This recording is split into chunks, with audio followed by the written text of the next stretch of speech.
샬롬 평안하십니까? 5월 2일 월요일 큐티 말씀 함께 하겠습니다. 마가복음 9장 14절로 29절까지의 말씀인데요.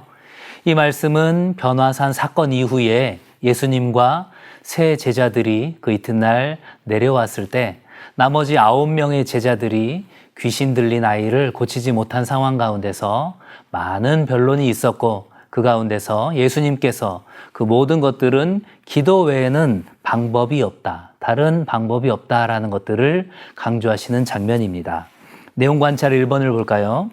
산에서 내려오신 예수님을 보고 사람들은 어떻게 반응하였습니까? 15절에 보시면 온 무리가 곧 예수를 보고 매우 놀라며 달려와 문안하거늘 이렇게 되어 있습니다. 예수님의 그 부재의 상황 가운데서 예수님을 간절히 찾았던 사람들이 이제 예수님과 세 명의 제자들이 그들 앞에 나타나는 것을 보고 매우 놀라고 기뻐했을 것입니다. 2번을 볼까요? 믿는 자에게는 능히 하지 못할 일이 없느니라고 말씀하신 예수님께 아이의 아버지는 뭐라고 말합니까?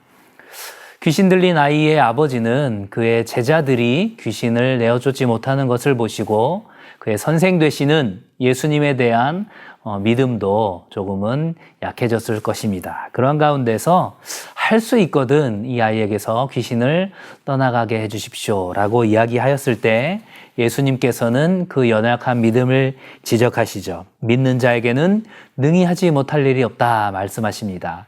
이에 대해서 이 믿음 없음을 정직하게 고백하는 이 아버지의 반응이 24절에 나와 있죠. 곧 그 아이의 아버지가 소리를 질러 이르되 내가 믿나이다.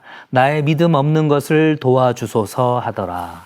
이 소리 지르는 표현은 정말로 그의 울부짖음, 그 아이를 향하여서 그 어느 것도 할 수 없었던 상황 가운데서 그의 심신이 연약해진 가운데 예수님을 향한 믿음도 그렇게 연약해져 있었던 그 상황에 대해서 긍휼히 여기기를 바라는 그 마음 가운데 간절함과 간구함으로 나타났던 것입니다. 3번을 볼까요? 제자들이 축기에 실패했던 이유를 예수님은 무엇이라고 말씀합니까? 제자들은 마가복음 6장에서 귀신을 내어 쫓은 경험이 있었기 때문에 이번에도 능히 할 수 있을 것이라고 생각했을 것입니다. 하지만 제자들이 착각한 것이 있었죠. 제자들은 그들 자신이 귀신을 내어 쫓을 수 있는 권능을 받았다라고 생각했지만 그 권능 자체는 바로 하나님의 것이었습니다. 하나님과 끊임없는 교통과 친밀한 교제를 통해서 하나님의 권능을 덧입어서 행할 수 있었다라는 것들을 그들은 깨닫지 못했다라는 것이죠. 성경 저자인 마가는 오늘의 이 사건을 통하여서 이 사단 마귀와의 그런 영적인 전투가 얼마나 어려운 것인지 그리고 끊임없이 계속해야 하는 그러한 과정이라는 것들을, 그런 투쟁이라는 것들을 강조하고 있습니다. 예수님께서는 29절에서 이렇게 말씀하시죠. 이르시되 기도 외에 다른 것으로는 이런 종류가 나갈 수 없느니라 하시니라.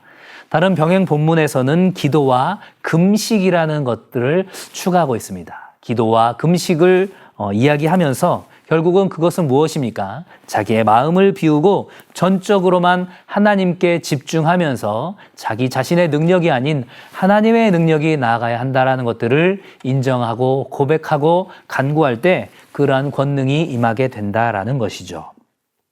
연구와 묵상 4번입니다.